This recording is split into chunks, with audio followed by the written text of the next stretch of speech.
everybody. Welcome to Movie Mavens. I'm Carsen Green. And I'm Annie Janes. You're listening to our Movie Mavens Diary. That's right, dude. Oh my gosh. I feel like I haven't talked to you in a while. It's been a minute. You've been so busy. I have. The fall is kicking my ass, but It'd be like that.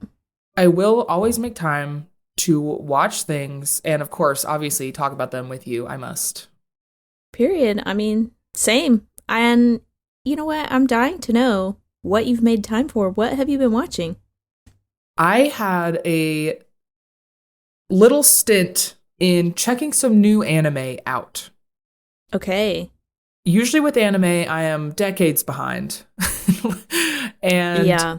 I want to know, is it worth my time? Am I going to like it? There's so much anime out there that I can't like it all. Like there are categories upon categories, Yeah, so true. And there was this new anime coming out that was getting a lot of hype that I watched called Dawn to Dawn or Dan to Dan.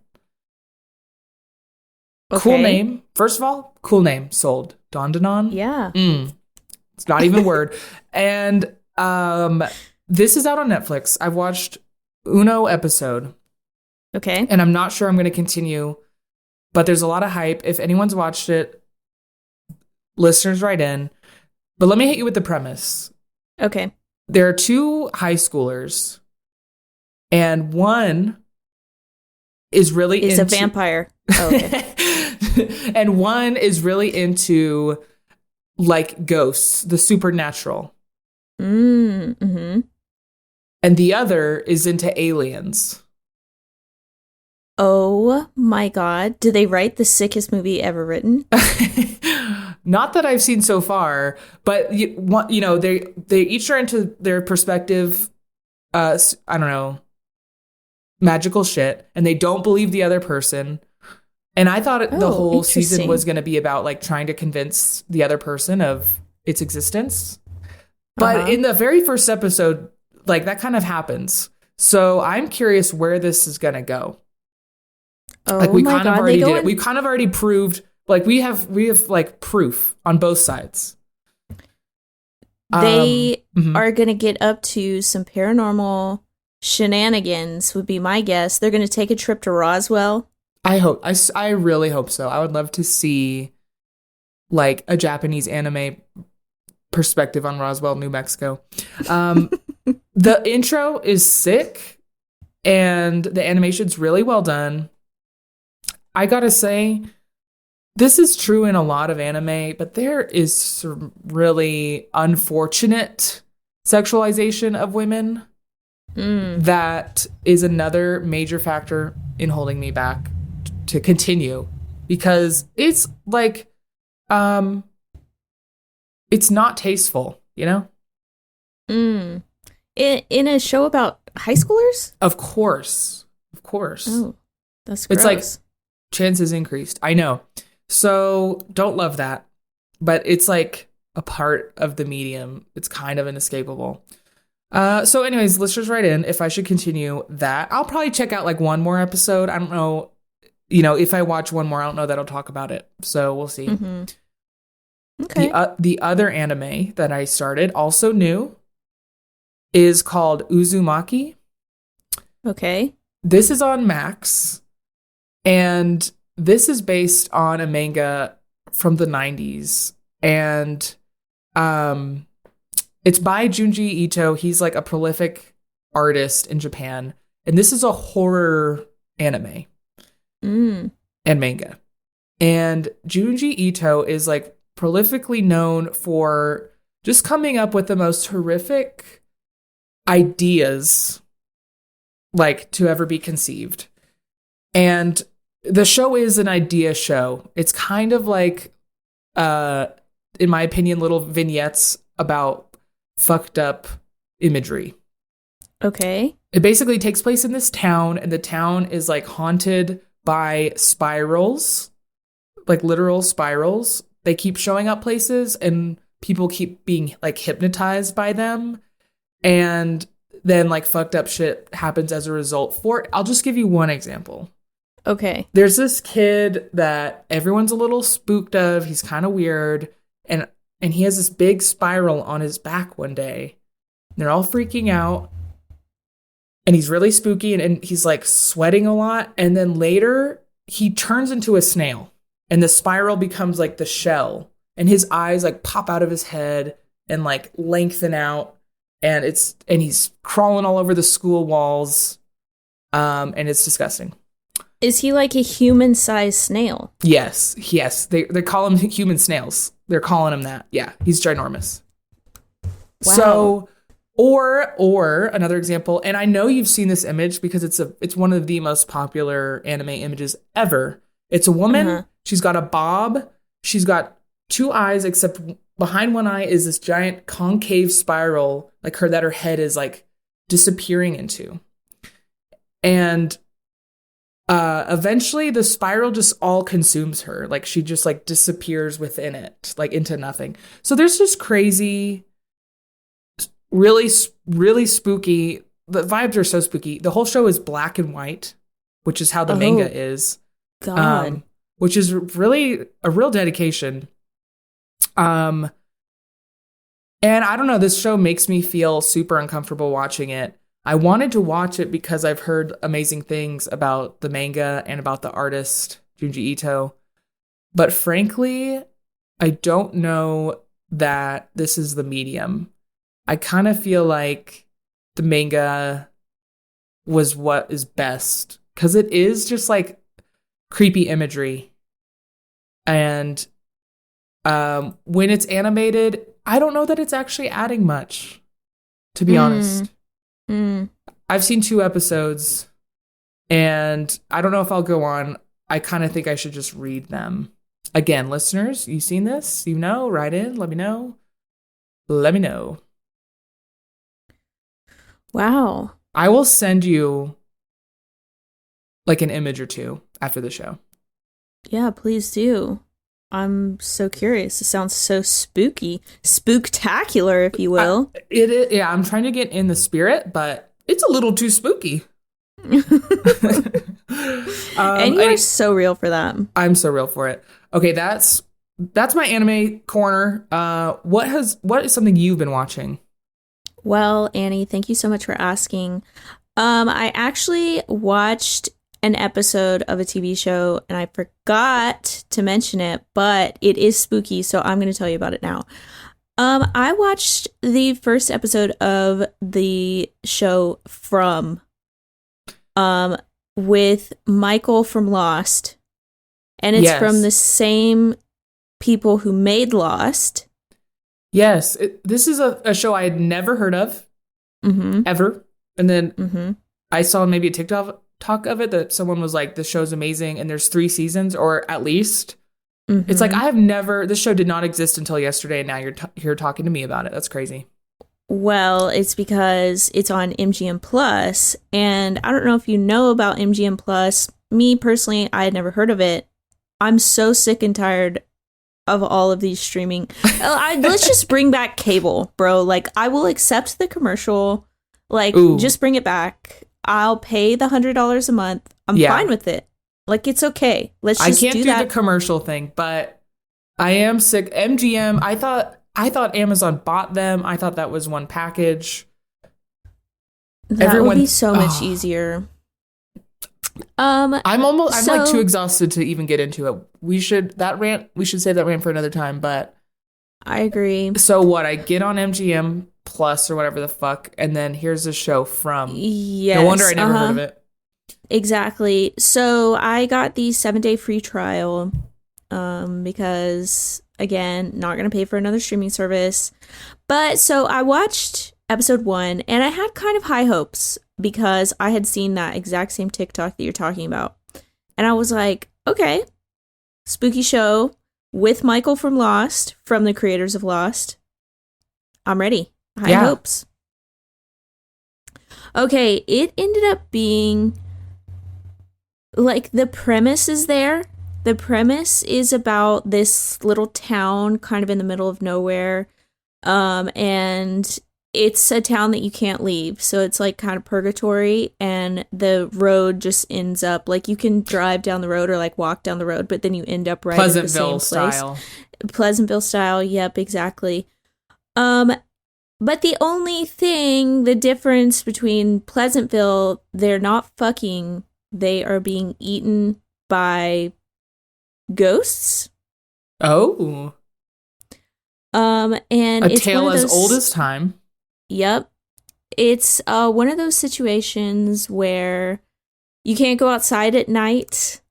You can't even look out the window at night. Oh. All of the curtains have to be drawn. It might actually be skinwalkers. It might be cryptids. Okay. Because they like talk and they can like imitate loved ones to try and lure you out. Cool.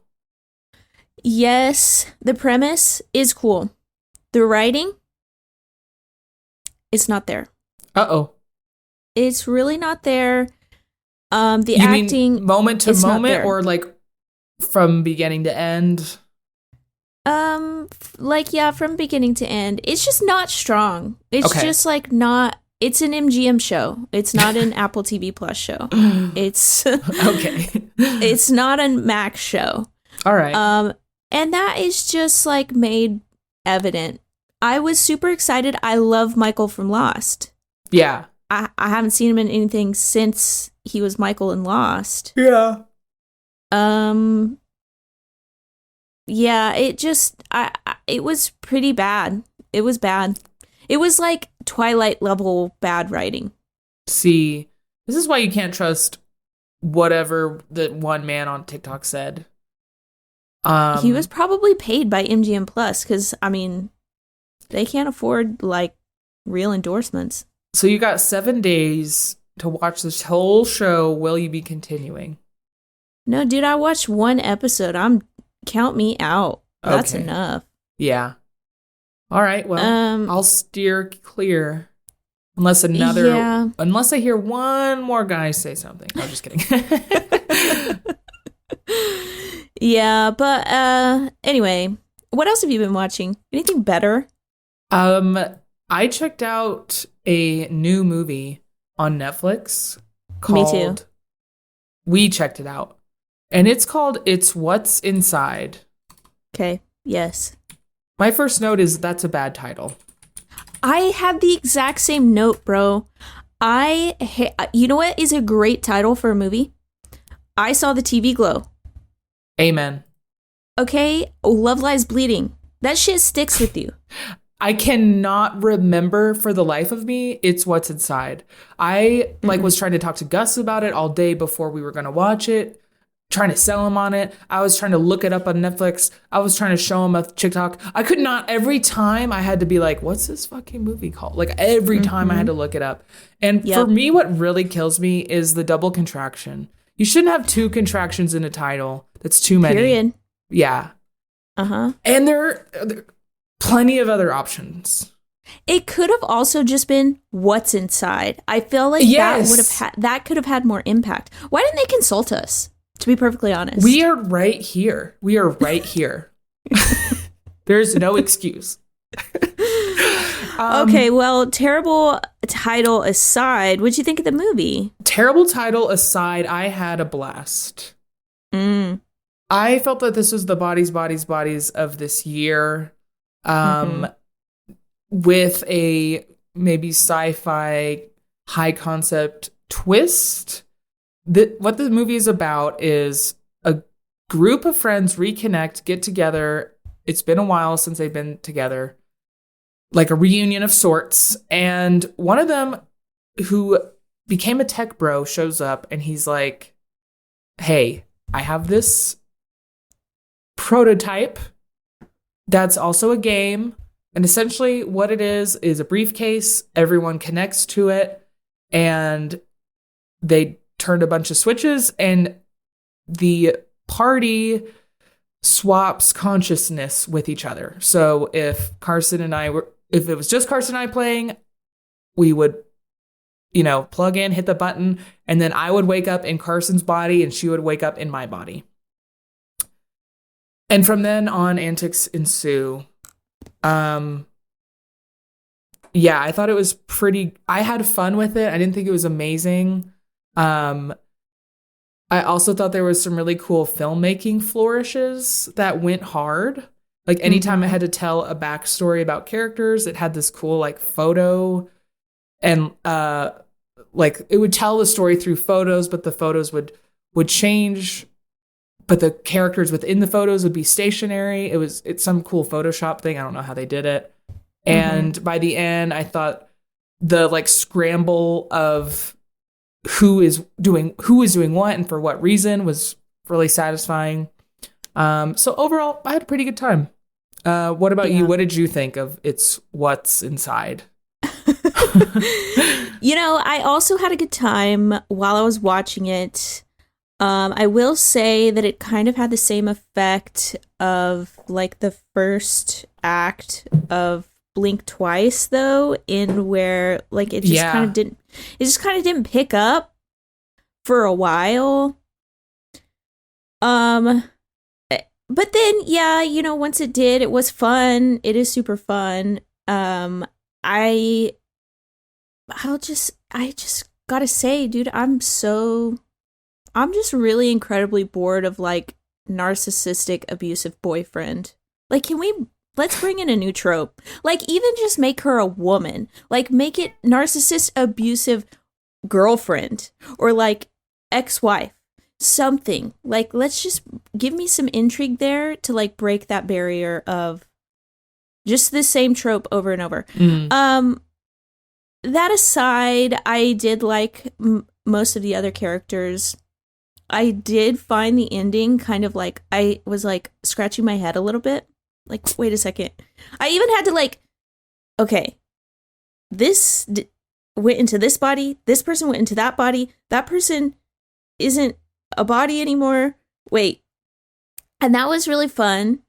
Kind of playing like connect the dots. Yes. And then, okay, the visuals, I've kind of have the opposite note. I felt like all of the visuals kind of exhausted me.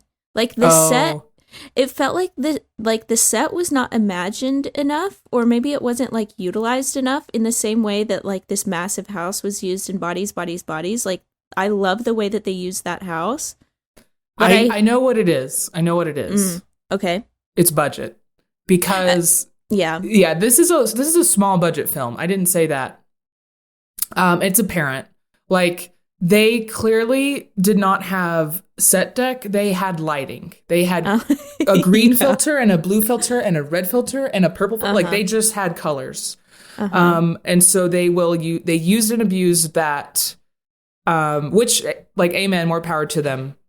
It's so hard to make a movie. And with the narcissistic boyfriend thing, I thought all the characters were pretty basic. Like, I was giving it a pass. I could tell this is just like this is somebody's first go, maybe second, but this is a low budget indie film.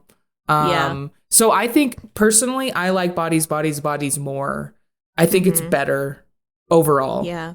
I think this has an amazing concept though. Like, Bodies, Bodies, Bodies just was that game. Werewolf or whatever. This invented a whole thing. And I thought the end, like having to keep up with it at the end was really cool. Yeah. But yeah, it definitely suffers. It definitely suffers from those things. I will say though, it's not going to stop me from watching indie movies on Netflix. Keep them coming. And an original idea. Crank it out. I don't care if your title is bad. I will still watch your indie movie that you get on Netflix. Yeah. And that's a promise. Amen. Also, like, Hollywood is just really going through a shift right now. There's no work out there. And you can't even call it Hollywood. You just have to call it the industry. The industry, pardon. The industry. And, like, I don't know, this movie just goes to show you that you don't need a lot of money. And I feel like they're going to really be reeling in budgets. And I hope that can create like a creative obstacle that people have to overcome. Yeah. We'll see. Anyways, I had fun with this. I recommend it. Me too. You know what the grifter of it all kind of reminded me of in the end also, I forgot to say this, was Saltburn.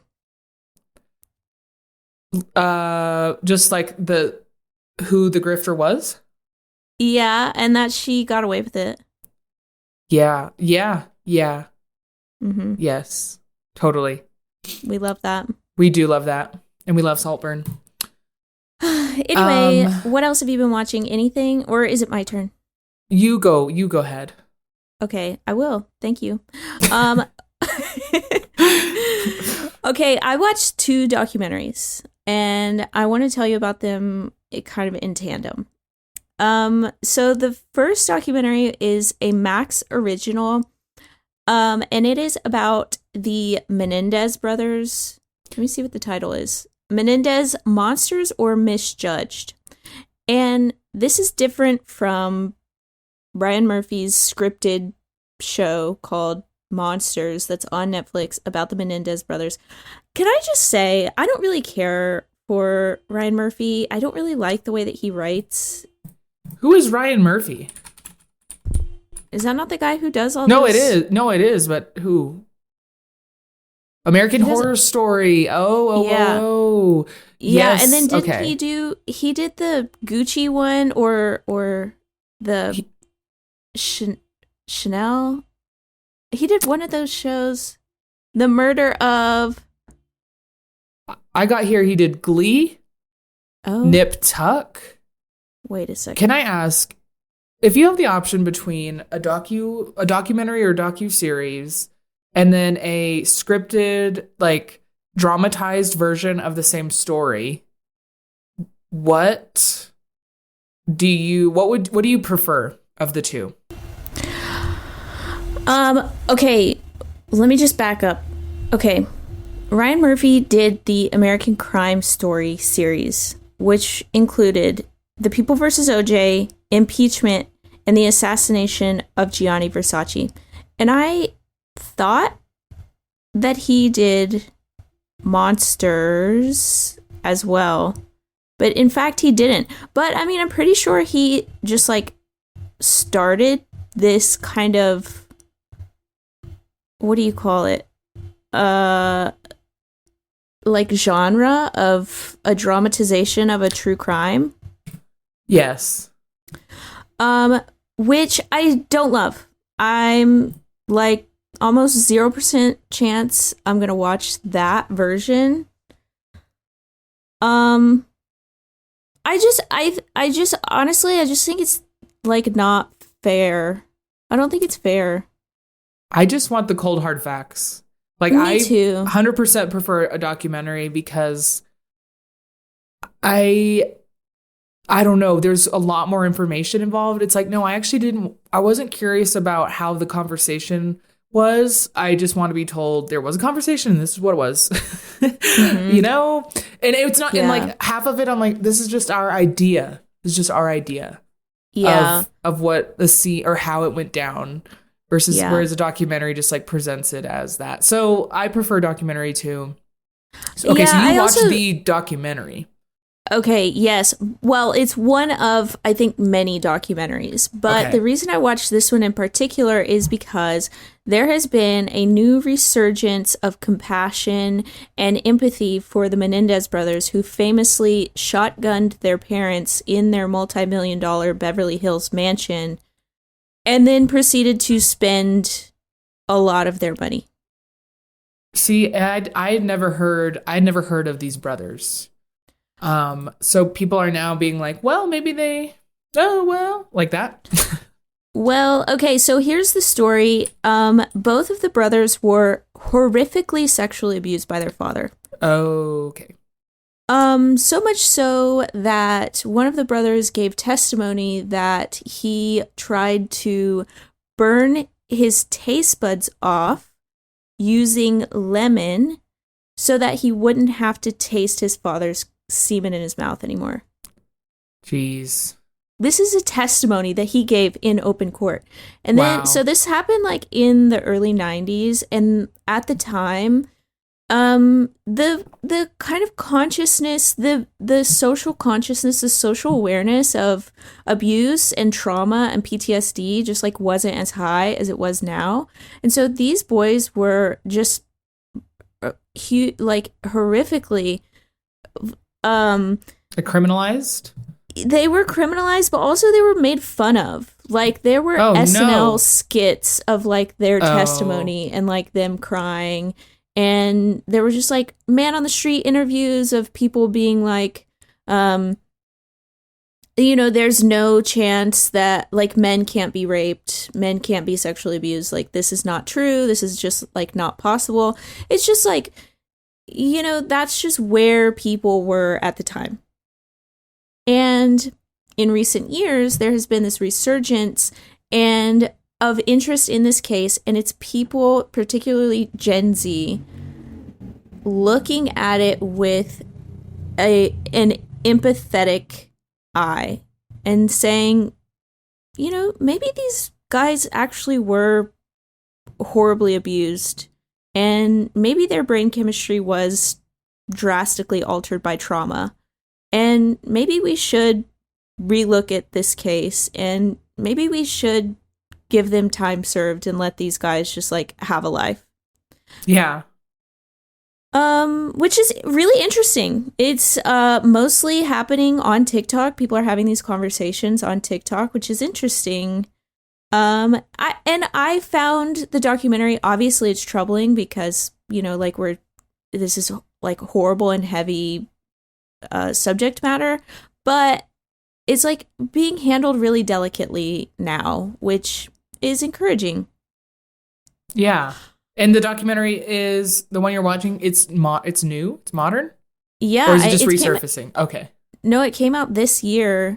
Oh yeah. Okay. But it's not a series. It's literally just, and it's not even like covering the case really. Like they briefly touch on the case. It's more so talking about what TikTok is talking about and what evidence TikTok is bringing to light and like how they're approaching it in a more empathetic and compassionate way, which is cool. That's fascinating. It was like an hour and a half. I recommend it. Maybe if you're in the right headspace. But another documentary that I watched that is a little bit on the lighter side, still kind of heavy. Let me give you the title of it because it's kind of cute. Jailbreak, Love on the Run. Okay, and it's about this woman who is like a warden, not really a warden. She just like runs this jail in somewhere in Alabama. Shout out. And honestly, shout out. The whole documentary, like all of her colleagues, her family, all of her friends are kind of describing her as like this very demure, very cutesy, very mindful woman who's like very dedicated to her job, and she's super involved in law enforcement, and she's been unlucky in love, but she is married to the game, she's married to her career, and she's ultimately fine with that because she's surrounded by people who support her. Enter man, who is this massive. I mean, all you got to do is put a 6 in front of your height and like bitches be bowing. She was victim of the 6.